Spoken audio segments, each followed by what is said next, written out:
For this Ramadan and every year, when Ramadan comes, there are always many questions. And many of the people send to our program many of these questions, which are rather need a very specific scientific answers. And today we have some of these questions, which we are going to answer them one by one, so that we give an idea about the problems that might face the fasting people in Ramadan. First of all, a question came about the time schedule or the action plan for the day of a fasting person. We know that there is a biological clock found inside the human being, which makes him runs in activity and in everything parallel to the clock or biological rhythm of the whole universe. It is supposed that people go up early in the morning when the sun rises and sleep little after the sun goes down. So all the religions, and especially in Islam religion, there is an insistence that people must sleep at night and work in the daylight. In Ramadan, unfortunately, some people might do the reverse, and this is absolutely wrong.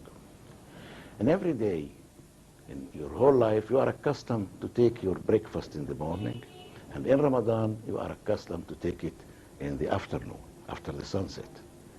All your systems were accustomed that they have to do the digestion, and the enzymes go in some time. The hunger pains usually come to you in a special hour of the day, which you are accustomed also to take your lunch, for example. And the thirst also, you are accustomed to take your coffee or tea in some hour. All this biological clock is disturbed in Ramadan.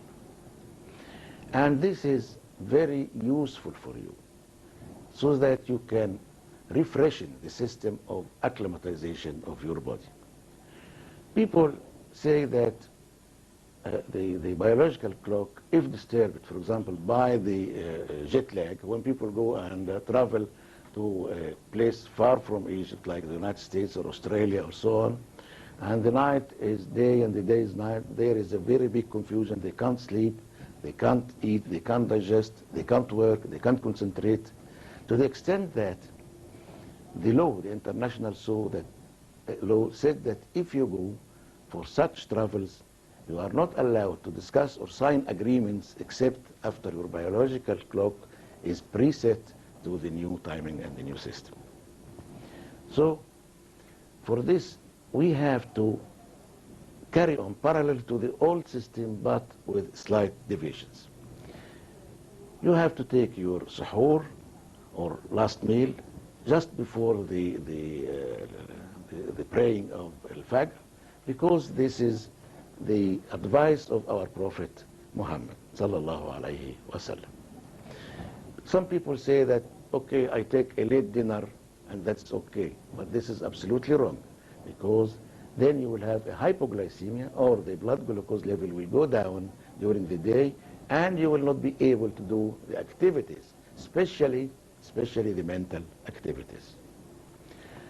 A question came asking about that in Islam it is said that who is traveling is allowed not to fast. And they say that traveling in that time of the early times of Islam was a very hard job, to go in the Sahara and in the desert, where it is very hot and there is thirst and they walk and so on. That's the meaning of traveling at that time. So this is not applicable to our days. But no, it is still applicable in some conditions. For example, if you are traveling and driving your car, then it is better to be, and you have the right to break your fasting of Ramadan. Why? Because in the morning, if you are driving, let us say at 11 o'clock in the morning, the blood glucose level decreases much in your blood. And then you are facing that your brain, which is nourished mainly on the glucose, the brain, the heart, and the liver, these are the high prestige organs of the body. And they eat, or they are nourished only by glucose. So when the glucose level is decreased during the fasting, then an accident might happen. And we all know that the accident takes 1 second of brain malfunction to happen. If you just like this, your brain is not functioning, there is an accident. So if you are driving a car, you can break your fasting. But if you are not driving, of course, you must not break your fasting. Also, those who are driving trains, aeroplanes, and so on, they have the responsibility of lives of other people. And my opinion is that they have the right to be fasting, and then they can fast some other days after Ramadan. Another question came about the constipation that some people might suffer in Ramadan. And in fact, due to this biological clock dysfunction or disturbance, some people might suffer from constipation. And for this, the advice is that for constipation, never treat it by drugs or medicines, but always try to treat it by food. The problem might be starting as food, and then the solution is in the food. The best remedy or the best solution as a prophylaxis measure for constipation is the bread or the bran. You have to eat those bulky foods that make constipation not possible to occur or happen.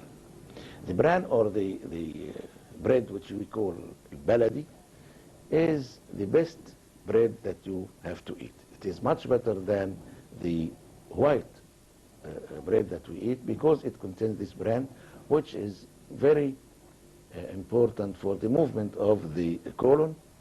And it is said also that if you use it, you are far from having the cancer colon. That's why some people use it and they are healthy, and it is a good advice for them to do that. Also the vegetables, especially in suhoor, which contains a lot amount of water, and they have fibers, and fiber now is a very important part in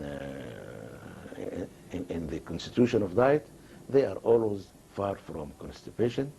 I hope for you all a healthy fasting, and see you in the next episode.